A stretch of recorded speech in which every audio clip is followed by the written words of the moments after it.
Jadi kalau kita lihat amalan-amalan yang melatih kita untuk hati kita tenang, terhubung dengan Allah, dan bisa memohon apapun kepada Allah, amalan itu disebut dengan zikir. Tadi amalan utamanya zikir, mampu mengingatkan kita dengan Allah sehingga kita diingat oleh Allah. Kalau sudah diingat, diberikan kelapangan hati sehingga mudah mengatasi persoalan. Nanti dengan amalan yang lain, ini dengan doa, akan lihat segala permintaan bisa cepat dikabulkan. Bahkan nanti orang yang biasa berlatih doa, nanti ada pasca sholat, ada tuntunan berdoa. Begitu Anda berdoa, kebiasaan itu terbawa dalam kehidupan. Jadi otomatis, begitu akan mengerjakan sesuatu, dirinya sudah berdoa, mohon. Bahkan saking hebatnya, ada orang yang bahkan saat akan dia mengerjakan sesuatu, Allah lebih cepat mengingatnya dibandingkan dia sebelum menyebut nama Allah. Sehingga ada orang berdoa baru dikabulkan. Ada orang yang belum minta sudah Allah kabulkan.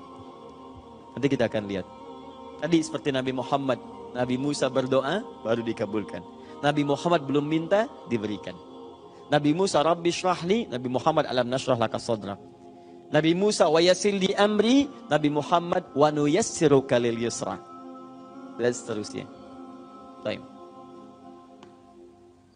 Terus ini salat, Quran surah 20 ayat 14. Salat itu juga zikir. Innani anallahu la ilaha illa ana fa'budni wa aqimis salata li dzikri. Allahu akbar. Saya Allah, tidak ada Tuhan selain saya, kata Allah, sembah saya. Jadi kalau orang menyatakan tidak ada Tuhan selain Allah, maka dia komitmen menyembah Allah. Makanya setelah syahadat ada sholat. Itu komitmen menyembah. Jadi kalau orang syahadat gak pernah sholat, ada yang salah dalam syahadatnya. Karena diikat, orang yang menuhankan Allah, maka komitmen menyembah Allah. Ma'budul haq.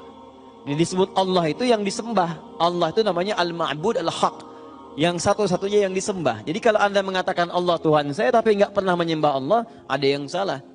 Syahadat ditulis di KTP Muslim itu patuh, siap menyembah, tapi tidak pernah sholat, ada yang salah. Ya masuk surga KTP-nya. Ya, baik orangnya tidak.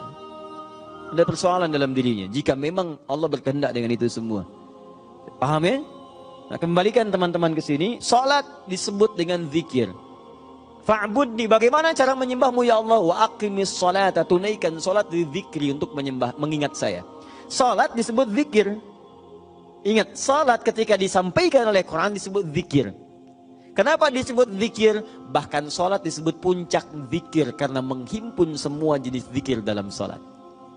Lihat, kalimat thayyibah ada dalam salat.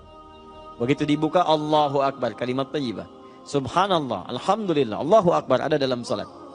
Bacaan Quran ada dalam solat. Orang yang nggak baca Quran tidak sah solatnya. Al-Fatihah bukankah Quran? Ya kan? Itu rukun dalam solat. Kecuali dalam makmum ada ikhtilaf di dalamnya. Doa ada dalam solat. Duduk di antara dua sujud bukankah doa? Rabbighfirli warhamni wajburli dan seterusnya doa. Jelas kan? Sampai akhir. Jadi kalau orang solat, mohon izin, kalau orang solat kemudian tidak menghasilkan manfaat-manfaat zikir, itu yang harus dievaluasi dalam dirinya. Dan